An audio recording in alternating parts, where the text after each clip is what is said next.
Confinamento para rico é férias, para pobre é fome, analisa Paula Schmidt. Esses dias de coronavírus estão servindo para algumas reflexões, e uma das frases que mais tenho ouvido é que, na morte, somos todos iguais. É uma frase até que bonita, mas, acima de tudo, muito frívola. A morte não nivela ninguém, porque, naquele momento, ninguém é alguma coisa. Ali, todos deixaram de ser. É a vida e como a vivemos que realmente importa. É essa existência, um presente para alguns, um peso para outros, que vamos carregar do berço ao caixão. E a pandemia do coronavírus está, de certa forma, servindo para expor a diferença abismal entre a vida de cada um de nós. Juntos, sob a mesma ameaça, é nesse pé de igualdade que notamos como somos desiguais e como, para os ricos, quarentena é férias, para os pobres é fome. No último domingo, uma reportagem muito sensível, feita por Manuel Soares para o Fantástico, deu uma ideia da pobreza e privação que assolam o nosso país. Filmada na favela de Paraisópolis, ela mostrava uma das maneiras mais eficientes de combater a Covid-19 na comunidade, feita por meio da doação de algo imprescindível, silenciosamente deixado nos buracos e vãos das paredes irregulares. Um sabonete.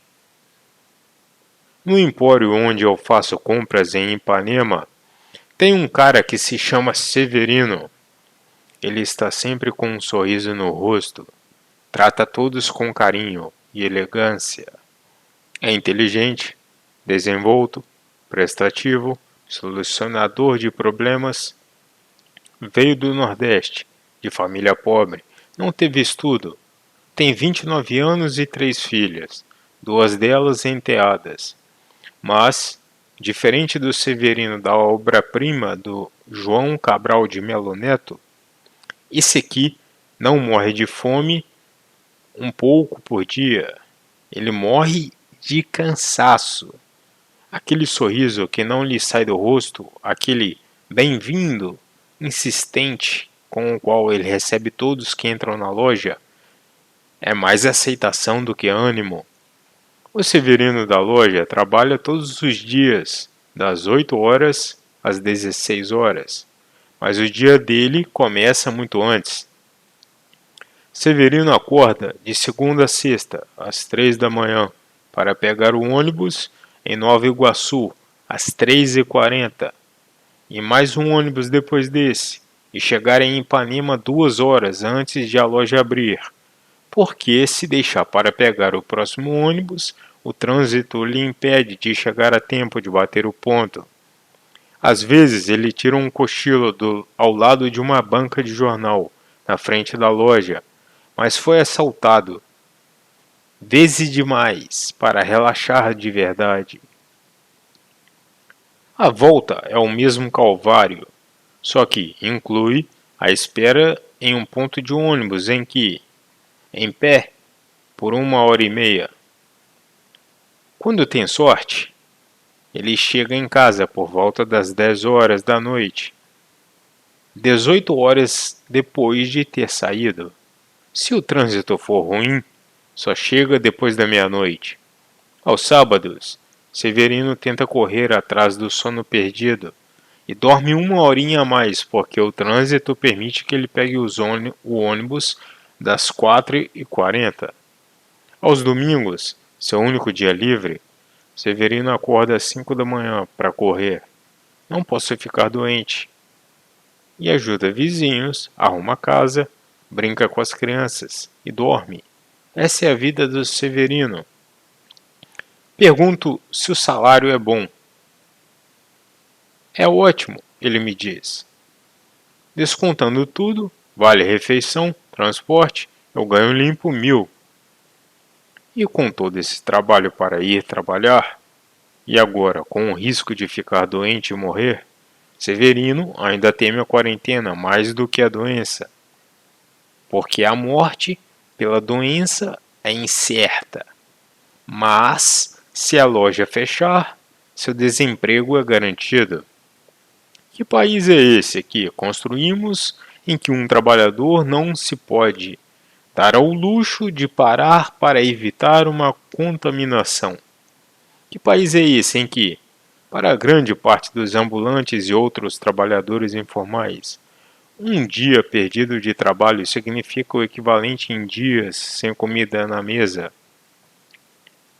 O governo anunciou, mas ainda não foi aprovada, uma medida para distribuir por 3 meses um auxílio emergencial no valor de R$ 200 mensais para trabalhadores informais, desempregados e microempreendedores individuais com renda menor que R$ 522,50, ou meio salário mínimo. É isso mesmo, R$ 200, insuficientes até mesmo para uma cesta básica. Na quarta-feira, 25 de março de 2020, contudo, o governo anunciou que pretende aumentar esse auxílio para R$ 300. O total disso para os cofres públicos é estimado em cerca de 30 bilhões.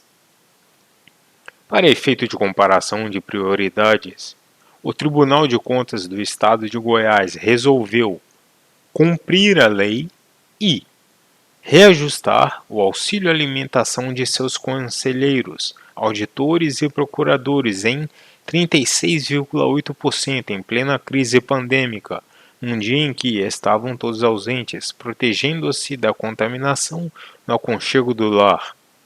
O auxílio alimentação dos juízes passará de R$ 884 mensais para R$ 1.210. O auxílio emergencial de 300 para trabalhadores informais sem renda suficiente é uma das medidas que deveriam ser apoiadas até e talvez especialmente por quem mais se opõe à interferência do Estado na economia. Em primeiro lugar, quanto menor o caminho da ajuda financeira, menor a chance de desvio. Entregar o dinheiro diretamente nas mãos do trabalhador evita favorecimentos de intermediários que se beneficiam de pequenas comissões, que, concentradas, viram verdadeiras fortunas. Além disso, essa pulverização do dinheiro público favorece o comércio legal organicamente, sem injustiças, da forma mais econômica e racional. Isso porque, quando o dinheiro é entregue nas mãos de quem vai usar, ele acaba parando nas mãos de quem melhor provém serviços e bens.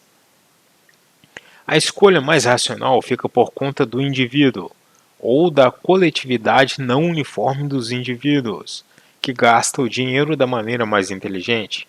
Por isso, a Lei Rouanet, tão defendida pela esquerda, é algo que considero absurdo, porque ela retira do Estado um poder decisório e o repassa não para o indivíduo, mas para empresários, que certamente têm preocupações menos nobres do que levar a cultura onde ela é mais necessária. É esse tipo de lógica que faz marcas famosas doarem milhões de dólares, dedutíveis dos seus impostos, para reconstruir a Catedral de Notre-Dame, e não dirigir um centavo para alimentar pessoas ou construir escolas públicas. A inversão da lógica da interferência estatal está tão distorcida que o governo de Nova York ofereceu 3 bilhões de dólares para a Amazon, na forma de isenção de diversos impostos, para que ela abrisse uma filial no estado e supostamente criasse empregos que jamais acumulariam esse valor total. Esse é o capitalismo norte-americano. Já na Alemanha, o governo valoriza a assistência social, favorecendo a mesma lógica que mencionei acima, a pulverização dos impostos na economia da forma mais orgânica possível. E vale lembrar que o Washington Post, jornal de propriedade do mesmo Jeff Bezos, noticia que a Amazon não pagou um centavo em impostos federais sobre lucros de 11,2 bilhões em 2018. O Brasil tem a maior concentração de renda do mundo entre o 1% mais rico. E essa realidade não melhorou sob o governo do PT. Ela se exacerbou. A verdade é que não deveríamos precisar de pandemia tão aterradora para compreender que o Brasil e o mundo estão doentes. E a culpa não é do mercado livre. A culpa é, em grande parte, da ausência de regulação, do capitalismo de compadrio, da corrida insana pelo fundo do poço em que governos brigam para ver quem oferece maior isenção de impostos, e a ausência de limites mínimos permitem que trabalhadores ofereçam cada vez mais trabalho por menos salário. Isso, obviamente, não pode ajudar a economia, porque a diminuição do salário é também a diminuição do consumo, e de nada adianta, claro, determinar um salário mínimo obrigatório no país A, se uma empresa pode contratar manufatura no país B pela metade do valor. E, para grande parte do povo brasileiro, o que se tem é muito pouco. Nem os presentes gratuitos dessa vida, o mar, o pôr do sol, a praia e a areia onde todos são iguais, podem ser aproveitados pelos severinos que nos servem. Essa diferença entre Severino e eu, entre sonho e pesadelo, é quase sempre determinada no nascimento, naquela loteria que ganhamos sem ter mérito, ou que perdemos sem ter culpa. Um prêmio ou derrota que nos define e que, com raras exceções, carregamos ou nos carregam por toda a vida. Religiões inteiras foram inventadas para facilitar a digestão dessa iniquidade. É karma, acreditam alguns. O céu e o inferno equilibrarão as coisas, acreditam outros. Para quem não acredita em vida após a morte, como é o meu caso, isso aqui é tudo que temos.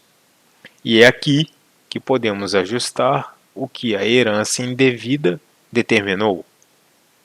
Não sou religiosa, mas acredito na oração que fazemos na nossa casa antes de cada refeição que partilhamos em família. Depois do agradecimento a Deus pela comida, e a prece termina pedindo outro alimento.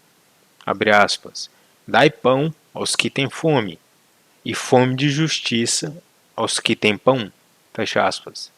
Que esse governo, e também aqueles que o opõem, saibam olhar para quem mais precisa e se esforcem para diminuir as diferenças monstruosas que nos separam e eliminar essa pobreza que é tão obscena que mesmo quem dela escapou sofre, ainda que não por privação, por pura vergonha.